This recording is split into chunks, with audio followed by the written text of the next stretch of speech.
నువ్వు సంతోషంగా ఉంటే నాకు కూడా సంతోషంగా ఉంటుంది. ఎందుకు? నేను మీకేమవుతానని?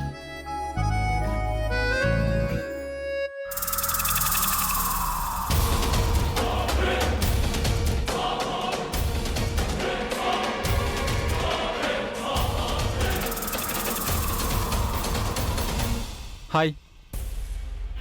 అది తనకి దెబ్బ తగిలింది కదా, నేను అదే చూస్తూ ఉన్నాను. అంటే నా ఉద్దేశం, నా వల్ల దెబ్బ తగిలితే తన్ని నేనే కదా చూసుకోవాలి. అభి, నువ్వు నాతో పాటు 2 నిమిషాలు బయటకు వస్తావా? ఏమైంది? కొంచెం పనుంది, అందుకే నేను బయటికి రమ్మని చెప్తున్నాను. అదేంటో నాకు ఇక్కడే చెప్పొచ్చు కదా. అభి, నేను నీ కాబోయే భార్యని. నీతో ప్రైవేట్గా మాట్లాడడానికి నాకు కొంచెమైనా హక్కు ఉంటుంది. Excuse me. పద.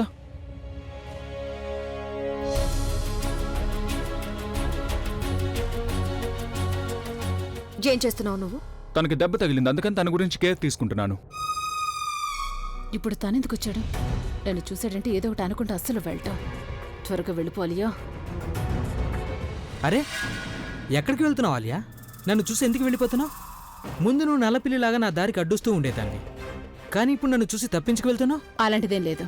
నాకు కొంచెం పనుంది, దానికోసమే వెళ్తున్నాను. నేను ఏదో మర్చిపోయినందుకనే మళ్ళీ నా రూమ్లోకి వెళ్తున్నా. ఏం పని?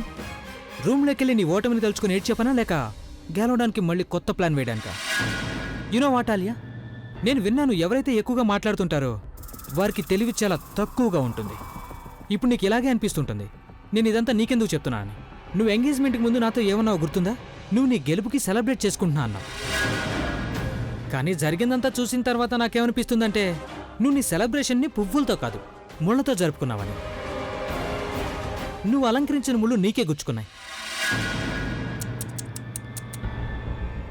నీ జీవితం అంతా ముళ్లతోనే నిండిపోయింది కదా ఆలియా. నేనైతే నీకు ముందే చెప్పాను నువ్వు ఓడిపోతావని. ఇప్పుడు చూడు, నేను చెప్పిందే జరిగిందిగా.